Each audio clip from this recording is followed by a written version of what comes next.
Willie D Live. What's up, family? Boston Celtics legend Paul Pierce was arrested on Tuesday, the California Highway Patrol said. Officers noticed signs of alcohol impairment when they encountered Paul Pierce, and they conducted a DUI investigation, which determined that Paul was drunk. So they booked him on suspicion of driving under the influence of alcohol.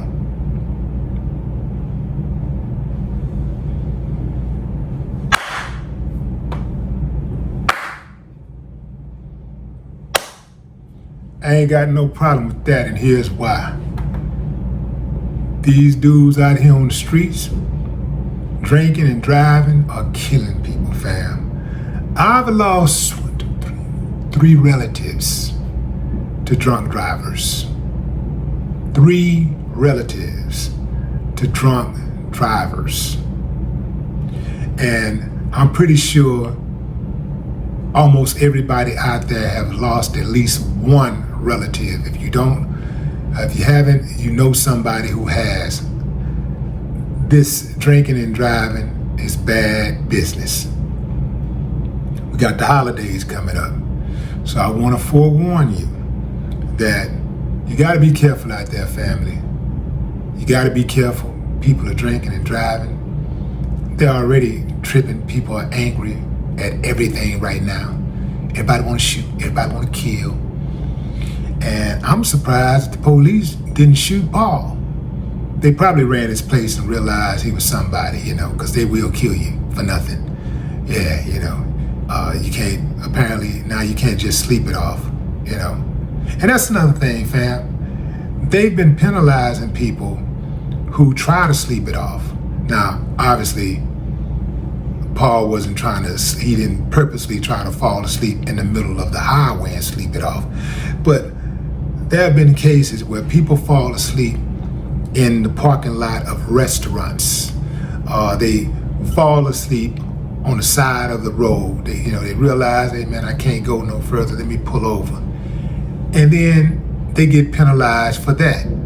That's bad business to me, fam, because that deters people from pulling over and being responsible. I know one might say, well, you shouldn't get behind the wheel at all if you've been drinking in the first place. But that's besides the point. We're trying to save lives here, fam. You got to have a little wiggle room right here. Just a little moral flexibility. A person realized that they really ain't sharp enough to be driving. Let me pull over. Let me do the responsible thing and pull over. I thought I had it, but I don't. Let me pull over and, sleep this stuff off, And next thing you know, the police banging on your window and they got guns pointed at you. And why do they point guns at people who are just sitting inside of their car asleep? Why are you pointing guns at people? The uncivilized mutts, man. The uncivilized mutts. But I got to give credit where credit is due. In this situation, the police did the right thing.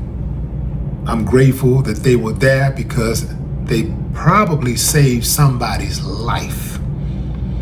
Now, the thing is that in this situation, even with the car being stalled, he's still not necessarily stalled, but even by him being parked in the middle of the highway and all the other traffic is moving, somebody could end up hitting him from the back or whatever, and boom, somebody can still end up dead.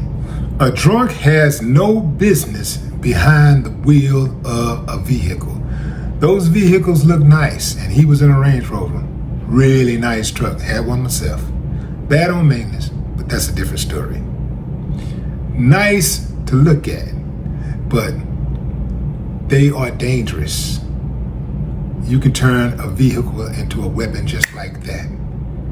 So many times you see these cars wrapped around light poles, wrapped around trees.